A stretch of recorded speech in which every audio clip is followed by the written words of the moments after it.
Hello, it's Martin from Wisely Automotive. We've already made a video comparing three of the most popular mid-sized vans on the used electric car market. These are the Nissan ENV200, the Renault Kangoo ZE and the Peugeot partner. But behind me is the latest kid on the block, the Maxus eDeliver 3. And without spoiling too much of the video, let me tell you that it basically blows all of them out the water.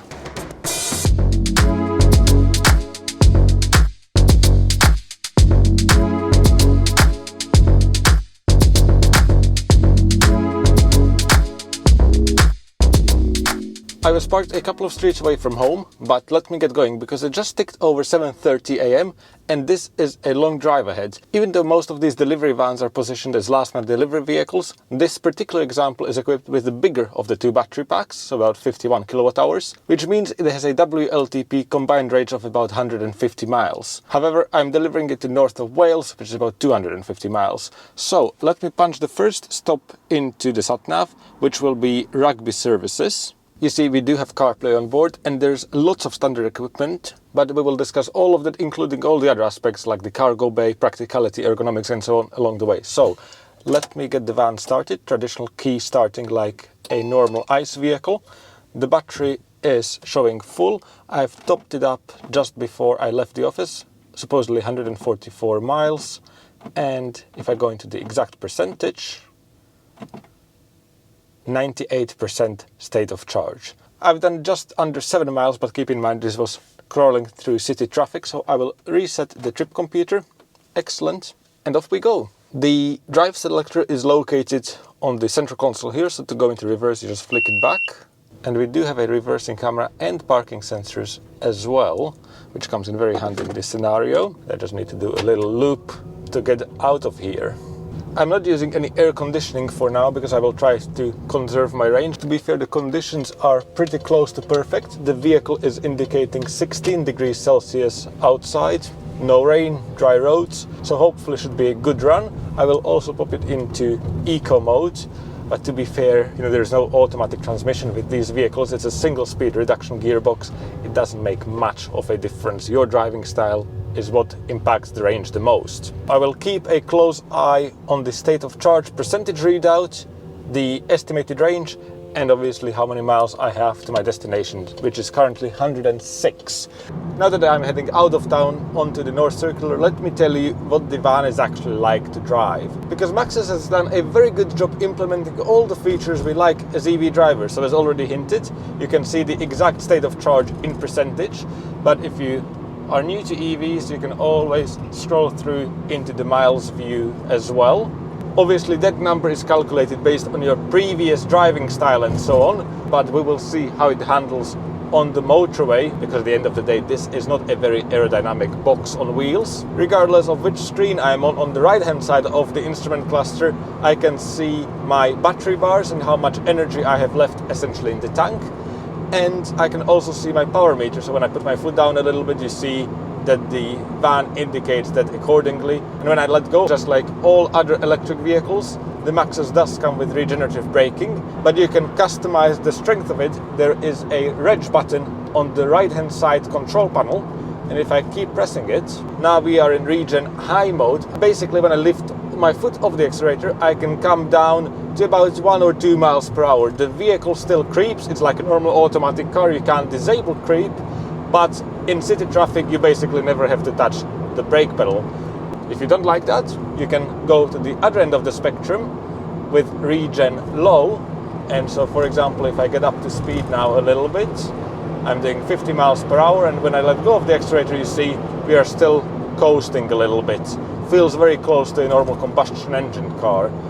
I like to have it in the regen medium setting here on these roads. I will probably switch it into low on the motorway, just to encourage me to drive smoothly and maximize the range. The other thing we need to mention is the cabin ergonomics, because this is something crucial if you're going to be sitting in a vehicle hours and hours per day. You can adjust the steering wheel. There's a release here. It can go up, down. You can't adjust it telescopically, but the seat can slide forward and backwards, and you can adjust the backrest. The seats seem to be quite comfortable. Obviously the final verdict will be at the end of the journey, but the first impressions are very good. By the way, not to make excuses, but if we hear any of the rattles, it's most likely all of this camera stuff in my rubbish I have in the cabin. The van, again, by van standards, feels like a very solid vehicle. To be fair, it shouldn't be too much of a surprise because this particular example has done just over 1,000 miles. We are getting to the national speed limit section of the M11. And nobody is moving. Come on, let me in.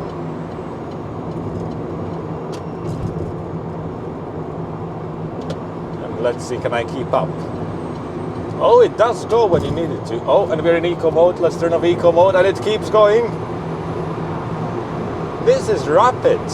But remember, I need to conserve range, so I will try to stick to around 60 miles per hour. Shouldn't be too much of a problem. There's lots of traffic anyways. And I do have cruise control. Not adaptive. This van doesn't have any of the kind of modern car safety features like the forward-facing camera for pedestrian, cyclists and vehicle detection, lane keeping, anything like that. But something tells me most van drivers find those features annoying and turn them off anyways. There's no dead pedal for my left foot, but it means I can just stretch out. And at this point, I just need to sit back, relax, and eat up the miles.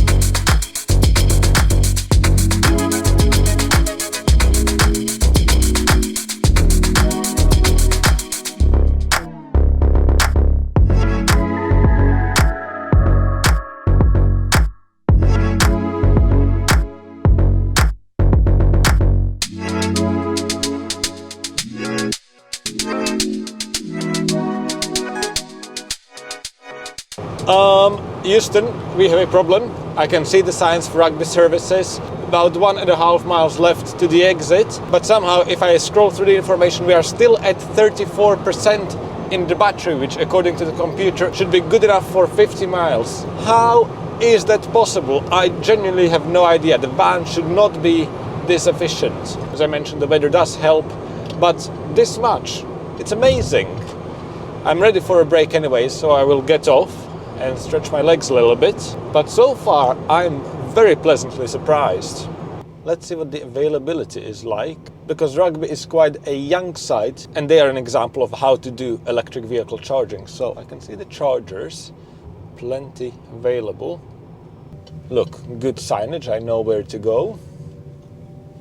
Oh, and they're expanding as well. All of this first bit, that's Tesla superchargers, which are restricted for Teslas only. But further down here, we've got 350 kilowatt GRIDSERVE chargers, which are open to all EVs. So let's just go in.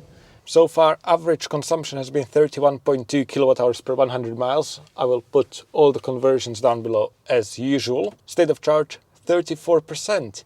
Can't complain. Let's plug in. And we are charging. It just seems like it doesn't want to ramp up beyond 32 kilowatts, which is less than ideal because the Maxus should be definitely able to take more than 50. I will keep an eye on that, but in the meantime I will show you the cargo bay because that's probably the most important feature of a van. So if I open the rear door, voila, this is it. There's not much to it. You only get one door on these Maxuses, but all of them are very cleverly done from the factory. So you've got this rubber floor and the side walls have this flexible plastic as well. Very nicely done, properly fitted, and obviously given it's from the factory, it rattles much less than trying to do ply lining afterwards. It also continues onto the rear doors there. I will put all the dimensions and payloads on the screen now so you can check it out. I don't remember those off the top of my head, but what I do remember is that basically it's the best in class in every metric. It takes the most payload in terms of kilograms. The cargo bay is very similar in size to the ENV 200 or the Kangoo ZE Maxi, so to those slightly larger vans rather than the passenger vehicle conversions. And in terms of volume, you get 4.8 cubic meters. So yet again, best in class.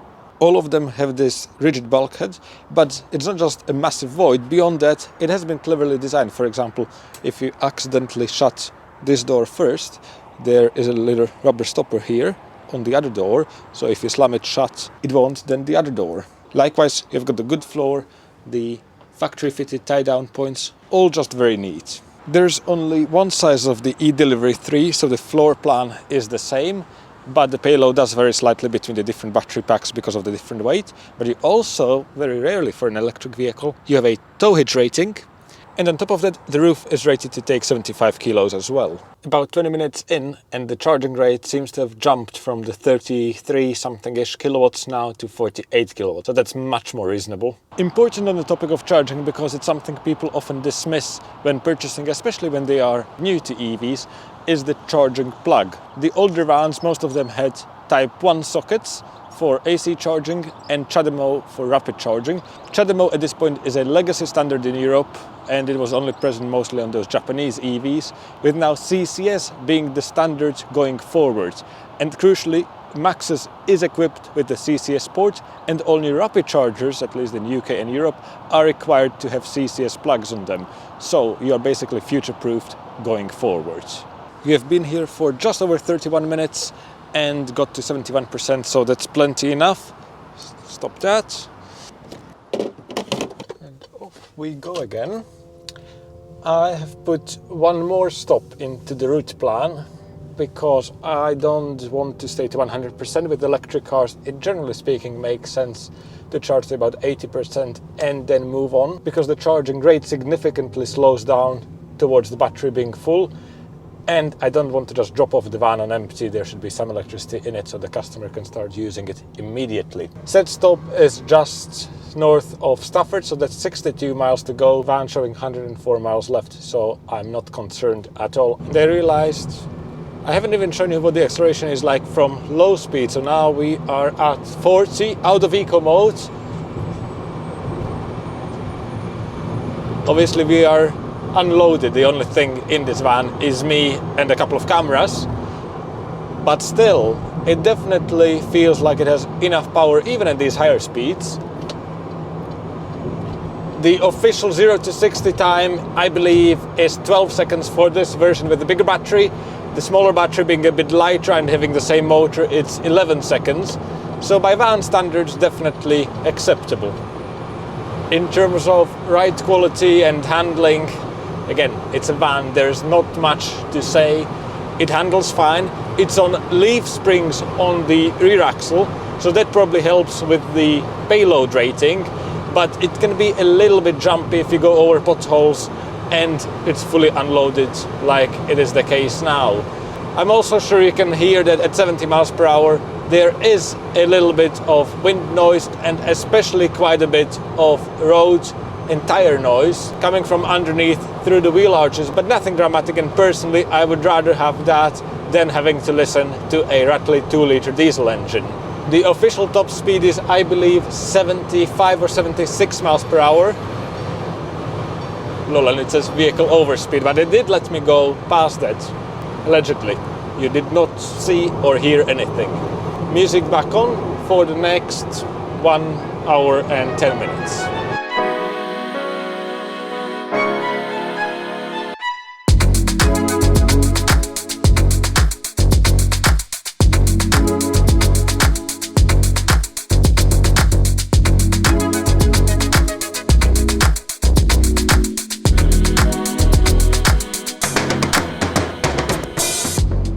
As planned, getting off at Stafford services with a massive range margin, and I believe in fact at this site there is a choice of 2 chargers. That's the main services area with the GRIDSERVEs. And let's move this way to the petrol station, and hopefully the BP Pulse units are working, because honestly with BP Pulse so far my personal experience is very much kind of 50-50.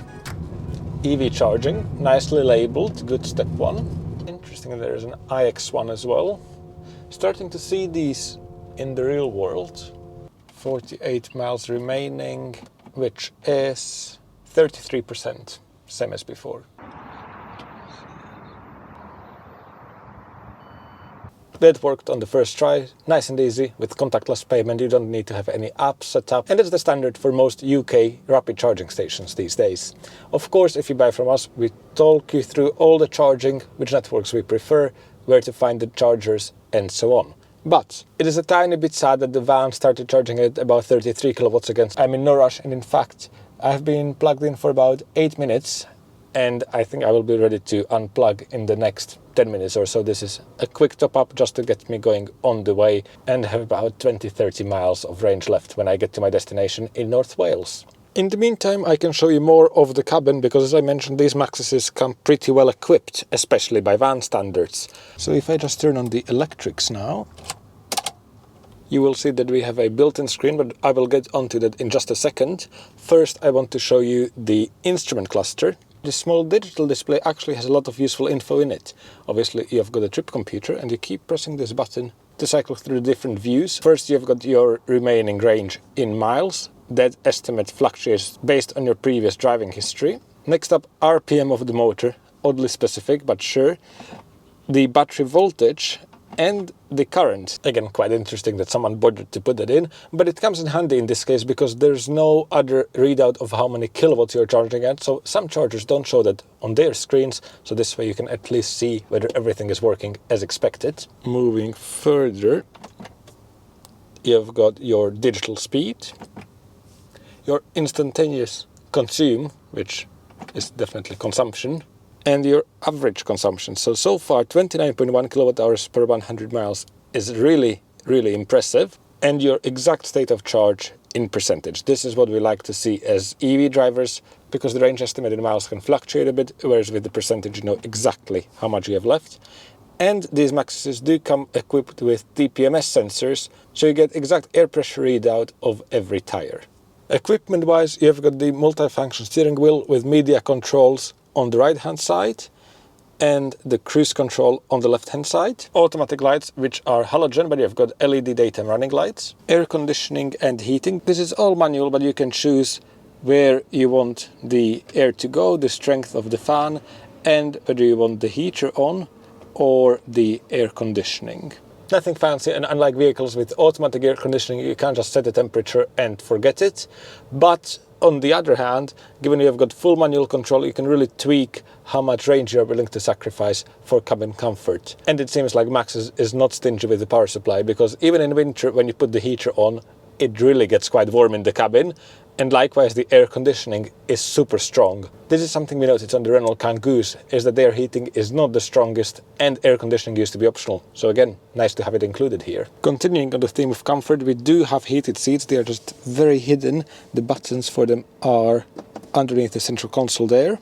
And the wing mirrors can be heated as well. In terms of driver assistance, I mentioned there is nothing on the front, so there's no forward-facing camera in the windscreen, but if I go into reverse, you do get the reversing camera and reversing parking sensors. On this topic, let's take a look at the infotainment, because I was very pleasantly surprised. Obviously, I expected some kind of an aftermarket head unit which would have just been stuck on, but it actually integrates with the rest of the vehicle quite well. You've got a basic user manual built in here, but I reckon you will not need it at all because it's all very simple and intuitive. So for example, if you want to adjust the volume, you can adjust the volume. But personally, I've just been using the controls on the steering wheel. Let me plug in my phone to show you the rest, because then you've got access to CarPlay as well. The home screen, you always have your multimedia controls on the left tile, your mobile connectivity, so your Apple CarPlay, no Android Auto, but there is some version of Android mirroring as well, and your Bluetooth connectivity on the last tile. You can obviously jump into any of these. The system is super responsive, so this is what we would expect a system to behave like. If I go into the list of the radio stations, look at how quickly this scrolls. This is like using a modern mobile phone, what you would expect. VW and other mainstream manufacturers, take note. You can go into your local music here, or you can go into all the other apps. Speaking of which, I've noticed that the date is set incorrectly, so let's see whether I will figure this out. General, is it under here? Oh yes. What else do we have in here? As I mentioned, we do have the vehicle settings integrated into the head unit, so you can choose how long the lights stay on after you lock the vehicle. You can choose whether the van beeps when you lock it, or whether it just flashes the lights, how the unlocking behavior works, and so on. So as I was saying, it really does communicate with the rest of the car, yet at the same time It's simple. There are not too many menus, very easy to figure out. There's no built-in sat-nav, by the way, but with built-in Apple CarPlay, just use your phone for maps, Google Maps, Apple Maps like I've been using, or Waze, whatever you prefer. This time around it seems like the charging speed never exceeded 34 kilowatts. I'm still sitting at that charging level, even at 65%. However, that's more than enough, and in fact it's getting quite warm, so I may put on the air conditioning as well. And you see the rear view camera is very good. The image quality itself is quite good, especially for a commercial vehicle. And it also shows you accurate guidance lines as you move the steering wheel. And back on the M6, last about 2 hours of driving to get to the destination. Before I sign off, I do think we need to discuss warranties and maintenance intervals, because that is something which matters to commercial drivers. Nice and simple, you've got 5 years or 60,000 miles on the brand new vehicle and 8 years or 100,000 miles, so the industry standard for the high voltage battery. The service interval is quite reasonable, once every 2 years or I believe 18,000 miles. So what you would expect for an electric vehicle, because servicing this every year is absolutely excessive, especially if you check the condition and the tires regularly to make sure that there's nothing unexpected happening.